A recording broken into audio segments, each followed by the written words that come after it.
Hi everyone, Jeremy Einbinder here for Democratize the Media. Now, a lot of times, narrative fiction inside television or movies is a vehicle for capitalist propaganda. They reinforce capitalist society, they inform our culture is reflected back in the media, and it's a never-ending cycle which perpetuates the capitalist system. But sometimes, very rarely, capitalism is critiqued in a thoughtful way, and class consciousness is explored, even if it's unintentional. Let's take a look at the popular Adult Swim cartoon Rick and Morty to figure out what I mean.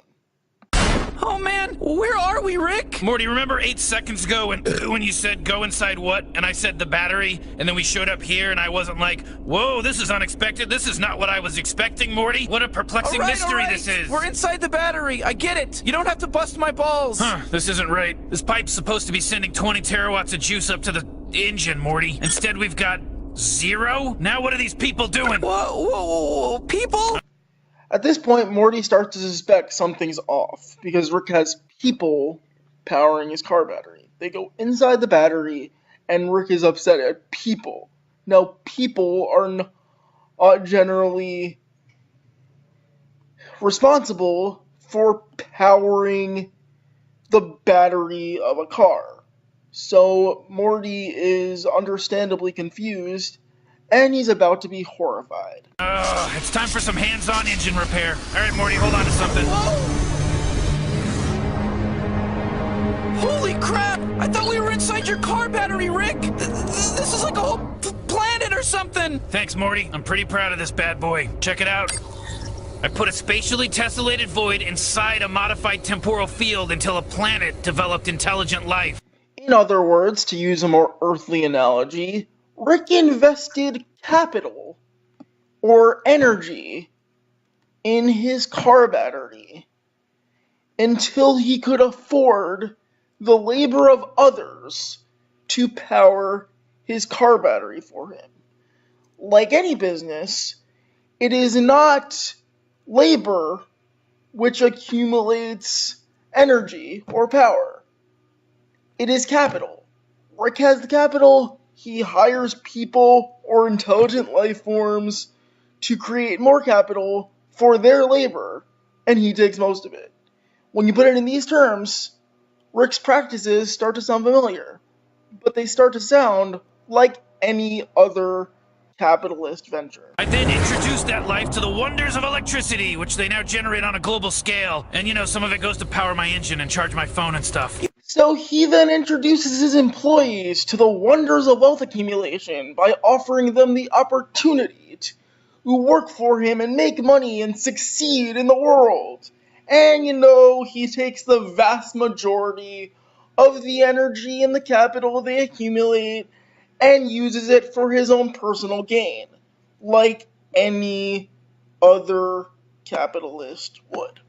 You have a whole planet sitting around making your power for you? That's slavery! You have an entire mass of the population sitting around generating your profits for you?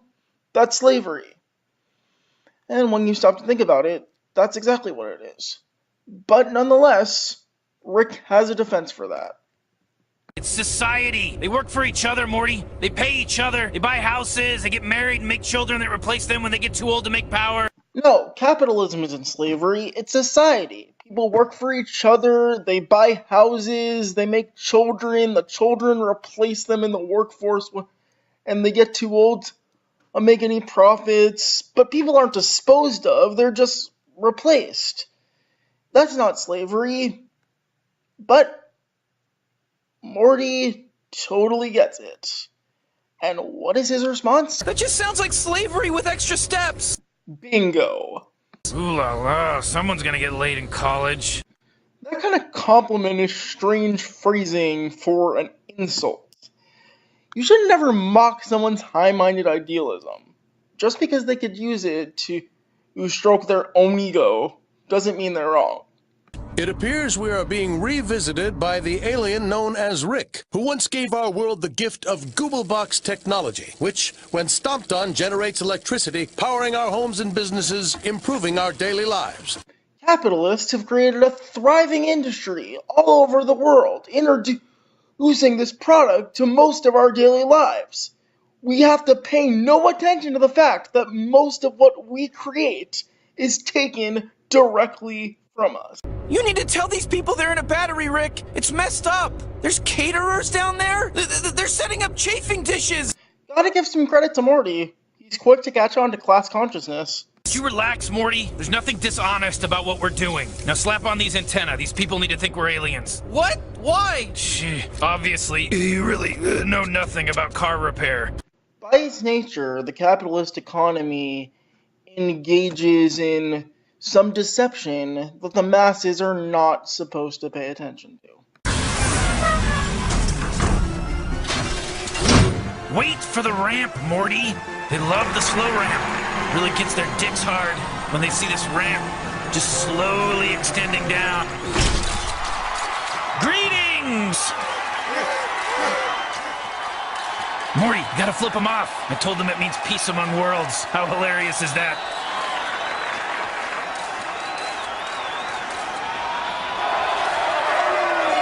Coming through, 2 real aliens walking through here. Rick, our alien friend. Mr. President, couldn't help but notice that you were having problems generating power. That's correct.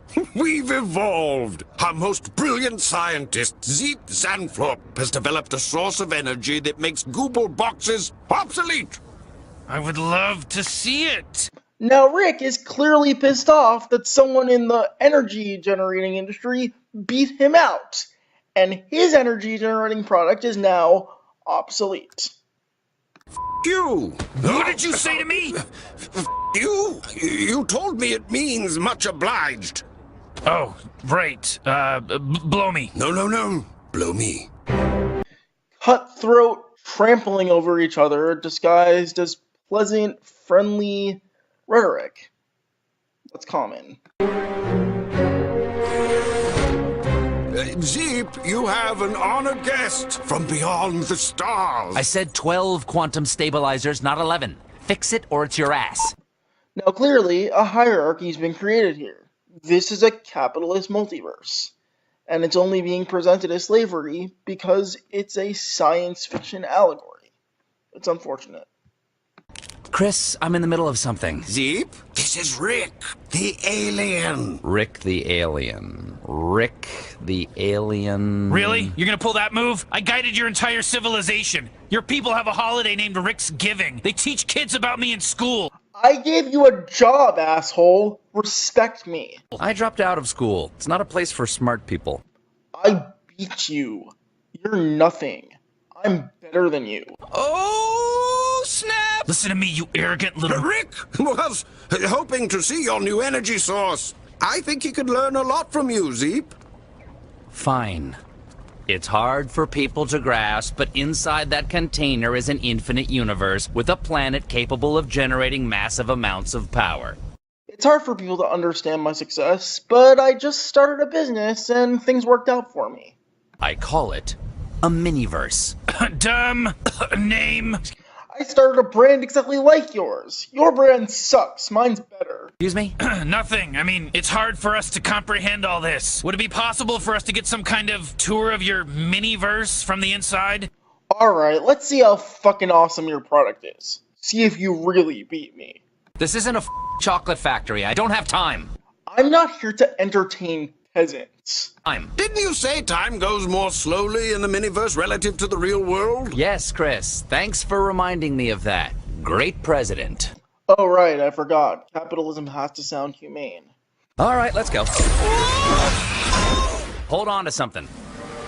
I put an unbounded vacuum inside a temporal field until a world developed. I then introduced the people of this world to the wonders of electricity in the form of a device I call a flubel crank. What they don't know is that 80% of every crank's energy output gets channeled out of the miniverse to be used by us. No more Google boxes. So once again, 80% of the profit gets taken from the workforce to support the subsistence of the capitalist. The surplus value created by the workers is being taken. Rick is about to see where this is going and just not care. He's going to use it for his own personal gain. Because when a capitalist looks more brutal than he is, he can make himself out to look merciful. Of course, he's not. He's conniving. I gotta tell you, Z, with no disrespect, I really think what you're doing here is unethical. It's not cool. What? You got the people on this world slaving away, making your power? I mean, that's what I call slavery. No. They work for each other in exchange for money, which they then... Well, that just sounds like slavery with extra steps. And bingo. Eek, Barbadurkle. Somebody's gonna get laid in college. Rick, a word? What the hell was that? I know. Eek Barba Turkle. It's a pretty up ooh la la. No, what are you doing telling this guy that his miniverse is unethical? Do you not see the hypocrisy here? Holy crap, you're right, Morty. Hypocrisy. Somewhere on this planet, there's gotta be an arrogant scientist prick on the verge of microverse technology, which would threaten to make Zeep's flubel cranks obsolete, forcing Zeep to say microverses are bad, at which point he'll realize what a hypocrite he's being. Or just want to get rid of it for his own self-interest, because capitalists step all over each other. That's what they do. His people will go back to stomping on their Google boxes, and you and I will be on Ice Cream Street, baby! Eating that motherfucking ice cream! Slurping it up! Why are you making that face? Holy It's me. I've convinced the people of this planet that I'm a traveler from another world. You don't think that's overdoing it a little? I mean, you could achieve the same effect with a pair of... Never mind. You know what? I shouldn't be so critical. I'm an alien! Places, please. We're about to land. Oh, too fast. If you make the ignorant masses think you are noble as a capitalist, they can fall for your propaganda pretty easily. Continue to turn your flubel cranks. I will bring you other great alien advancements. Hey, let me ask you something. Yes? Any of your scientists working on anything new? All of them. That's their job. Yeah, but I mean like energy-wise? Anyone working on, say, a little universe in a box? How do you know about that? It's top secret.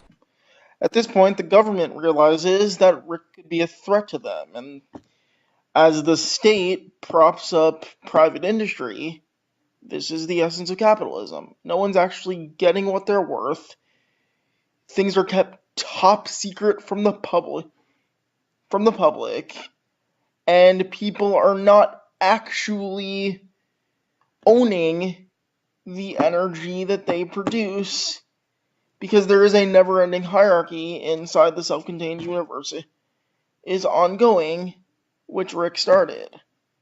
So, in essence, under this system, like capitalism, no one gets what they're worth. So remember, a crank a day is not nearly enough. Crank it! Because the more you crank, the more money you make, which I can steal from you. I told them this means peace among worlds. How hilarious is that? In Zeep's universe, that means fuck you. And sadly, it's incredibly appropriate in this instance. Really funny, Zeep. Hey, Zeep, the fake president of your fake world has something fake important to show you.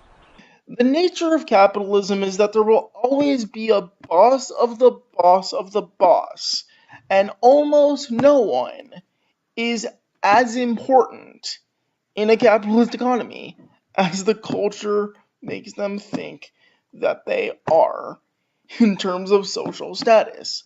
So when Rick says the fake president of the fake world has something fake important to tell you, he could have easily translated that into your values being stolen.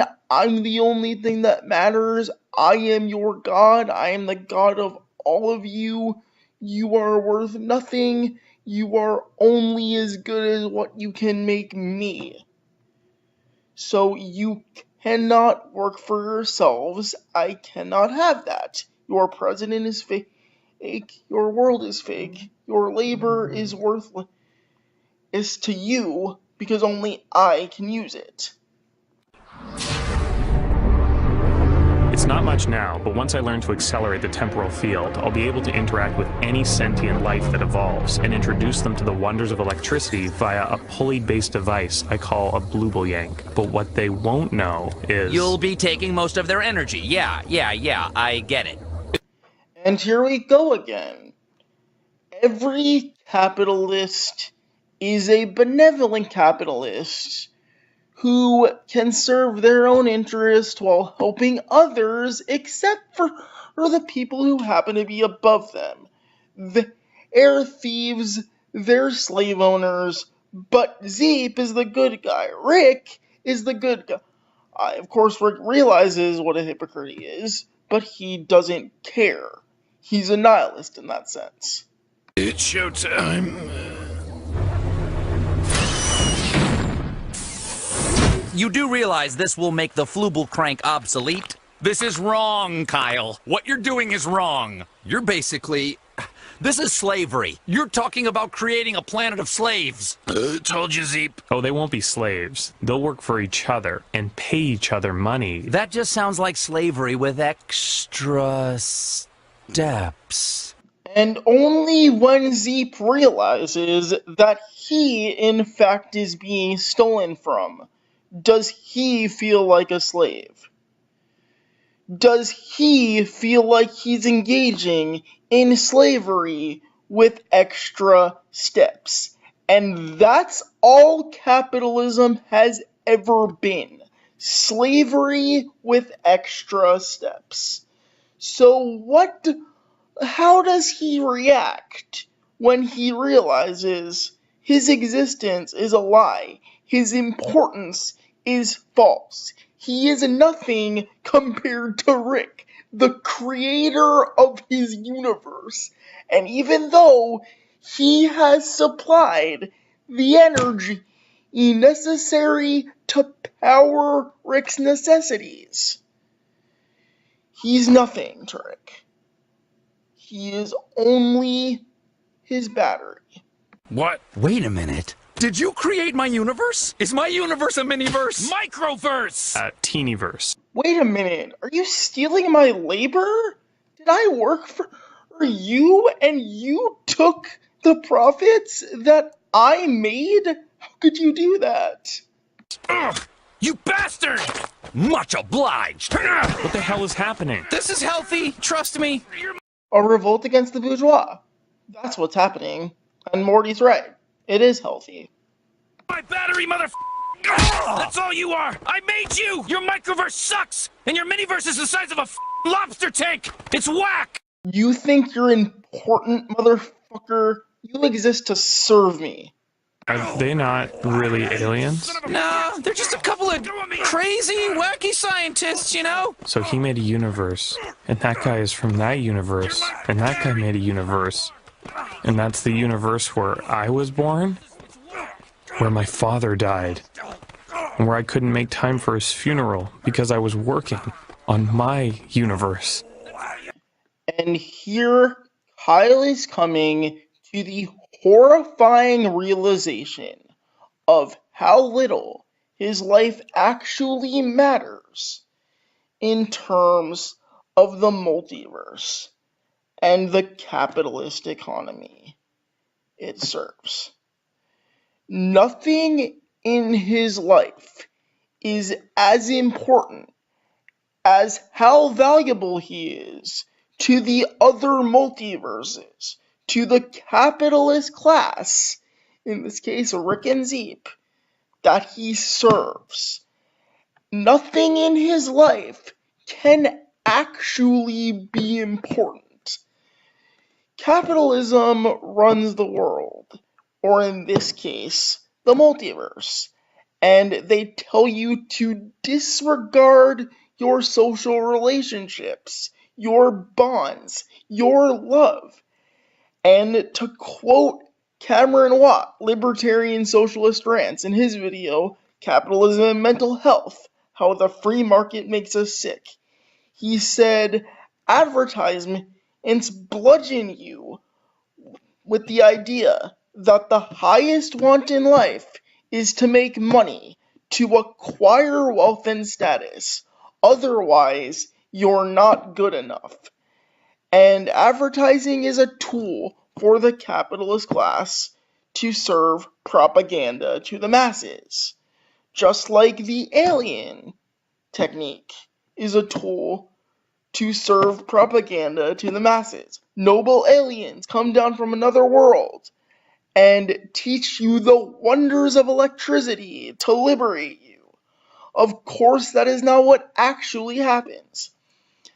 As it turns out, as Kyle's realizing, his father wasn't important, his father's funeral wasn't important, his friends weren't important, his life's work was not important, because his labor was being stolen, and his labor was being observed from outside the goddamn universe.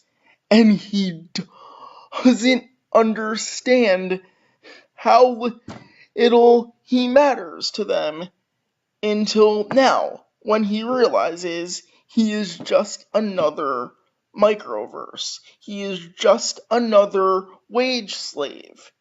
And unfortunately, it comes down to a tragic end, because the free market made him sick. Yeah, science, huh? Ain't it a thing? You know, one time Rick accidentally shot his laser pistol right through my hand. You know, I mean, like, old lady science. You know, she's a real. You gotta hang on tight, you know, because she bucks pretty hard. Oh boy, what? Oh my God, no!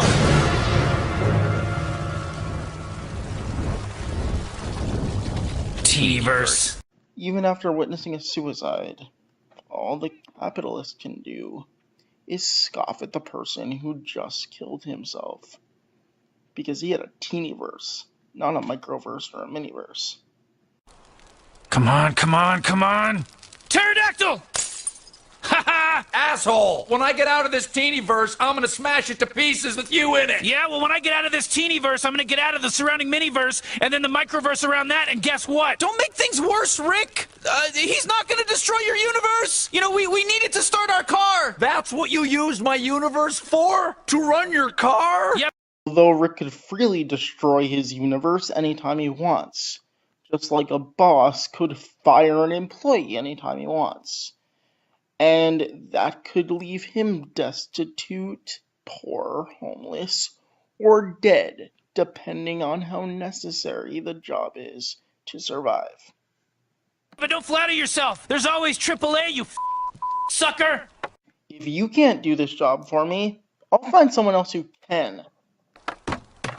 What's he doing? What's he crafting? I can craft stuff too, pal! Just like I crafted your reality! You crafty son of a... Ow!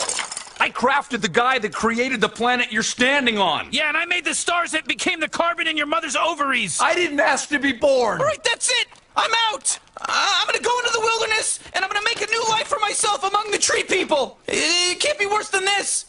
Morty senses that just watching two capitalists step on each other is futile. It serves no purpose. So even going off the grid could be a preferable alternative. Sure, okay, Morty. Just be back before sundown or the tree people will eat you. That's a myth! Why are you trying to start a myth? It's a prehistoric planet, Morty. Someone has to bring a little culture. And it certainly can't be someone whose entire culture powers my brake lights! Don't listen to the employee, Morty. He's lesser than I am. You have to get us the f*** out of here! These people are backward savages! They eat every third baby because they think it makes fruit grow bigger! Everyone's gross and they all smell like piss all the time! I miss my family! I miss my laptop! I masturbated to an extra curvy piece of driftwood the other day! Look, I don't care what it takes! You two are putting aside your bullshit and you're working together to get us back home! No can't do, Morty. I just can't. I just don't see how I can... Ro Donoga! So dissolve the hierarchy between you and work together and recognize each other's value because your life depends on it. You're smart! You'll figure it out! You have 10 seconds to get out of the ship. 10, 9. Alright, Not bad. I guess you're an okay proto-recombinator. I've certainly seen worse ionic cell dioxination. If this works, drinks are on me. If drinks are on you, you're gonna need a second mortgage on that tower. I'm an alcoholic. Opium addict. Working together sure does improve the morale for Rick and Zeep, even if they are under existential threats. So Rick and Morty eventually do escape the microverse. And, of course, Rick only uses the microverse as a car battery. And what is the realization that Rick comes to when the car battery is working and he can use their energy to his own advantage again? What are you doing, Rick? I'm pretty sure the battery's dead. Oh, you think so, huh, Morty? Well, let's see. Hey, wait. Huh? I don't get it. Of course you don't, but Zeep did. He knew that once I got back to my car, one of two things was gonna happen. I was gonna have to toss a broken battery, or the battery wouldn't be broken.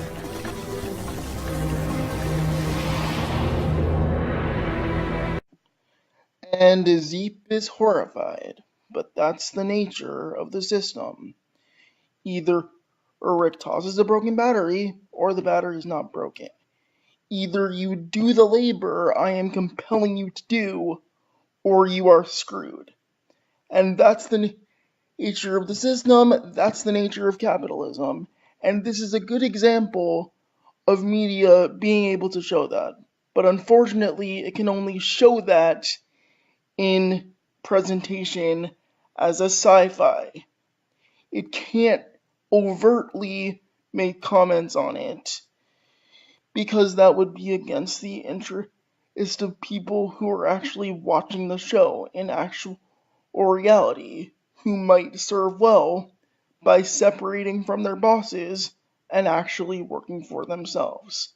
Because the nature of the system now is either you do this work, or you might starve to death, die, or be in destitute poverty. Don't let anyone take advantage of you, and we need to see more of this commentary in the media, even if it's covert and metaphorical like this.